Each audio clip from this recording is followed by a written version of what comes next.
क्या तुम भी ना कभी कभी तो यहाँ आना चाहिए। मैं ये बात बोल ही रहा होता, इतने में वहाँ एक लड़की मुझे थप्पड़ मार कर कहती, तुम्हें शर्म नहीं आती है? पब्लिक इसमें लड़की को छेड़ते हो। मेरी बातें सुन वो लड़की उसकी तरफ देखकर भाग जाती। मैं भी देखती हूँ तुम कैसे लड़कियों को भुलाते हो। आखिर तुम्हें मुझसे परेशानी क्या है? इतने में मेरी फ्रेंड मेरा हाथ पीछे खींचकर कहती, रिया तुम इनसे क्यों झगड़ रही हो? ये तो बार-बार है। जब मैं मेरी फ्रेंड की बात सुनती तो मुझे पछतावा होता। फिर मैं उनके पास जाकर कहती, आई एम सॉरी, मुझे पता नहीं था। जिन्हें मैंने भगाया था उनके पैसे मैं दे देती हूँ। तुम मुझे थप्पड़ मार कर पैसे देना चाहती हो? चली जाओ यहाँ से। मुझे ये बात बोल वो अंदर चला जाता। फिर जब मैं उसे शीशे से देखी तब मैं मेरी दोस्त से कहती, मेरे पास एक आइडिया है। ये बात बोल मैं उसे वहाँ से ले जाती।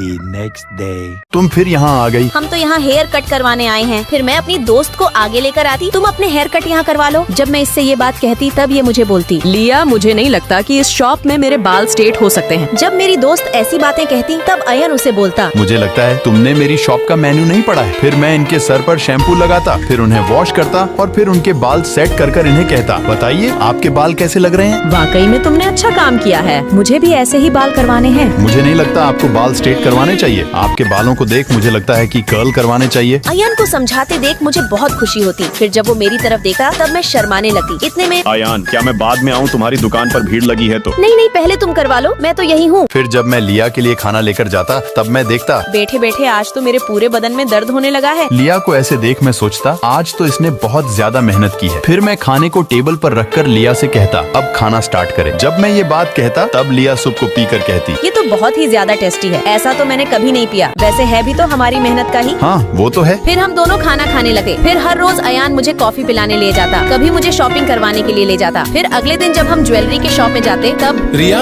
तुम यहाँ क्या कर रही हो? तुम मेरी बहन से दूर ही रहना। और रिया तुम मेरे साथ चलो, ये लड़का तुम्हारे लिए नहीं बना है, अब चलो यहाँ से। ये बात बोल मेरे भैया वहाँ से मुझे ले जाते। फिर अगले दिन जब मैं जा रही होती तो मैं देखती कि कुछ गुंडे अयान को बेरहमी से पीट रहे होते। अगली बार से मारेंगे नहीं, सीधा दुकान पर ताला लगा देंगे। अयान को ये बात बोलकर वो दोनों वहाँ से चले जाते। फिर मैं भागते भागते अंदर जाकर अयान को उठाती और फिर उसे कहती, अयान तुम ठीक तो हो ना? फिर अयान मेरा हाथ हटाकर मुझे कहता, रिया ये सब तुम्हारी वजह से ही हुआ है। अयान मैंने क्या किया है? तुम जो मेरे साथ इतने दिन रहती थी ये सब उसका ही नतीजा है। ये सब तुम्हारे भाई ने करवाया है, क्योंकि ये सारी दुकानें उसकी हैं। अब मैं जा रहा हूँ ये सब कुछ छोड़कर कहीं दूर। ये सारी बातें बताकर अयान मुझे दुकान में अकेली को छोड़कर वहाँ से चला जाता। फिर मैं सोचती, अयान की रेंट के पैसे मैं कैसे दे सकती हूँ? आइए महंगे पर्स मिलेंगे, सस्ते में लीजिए। देखिए ये सबसे महंगा पर्स है, ये सिर्फ RS 400 रुपए में आपको मिल जाएगा। रिया को ऐसे देख मुझसे रहा नहीं जाता। फिर मैं उसके पास फोन मिलाता। जब मैं रिया के पास फोन मिलाता तब वो मेरा फोन कट कर देती। वो सारा सामान बेचकर फिर मैं सीधा अयान की दुकान की तरफ जा ही रही होती। इतने में मैं देखती अयान की शॉप पर फॉर रेंट लिखा होता। फिर जब मैं उसके पास फोन मिलाती तो वो मेरा फोन नहीं उठाता। मैं बार बार कोशिश करने के बाद भी जब वो मेरा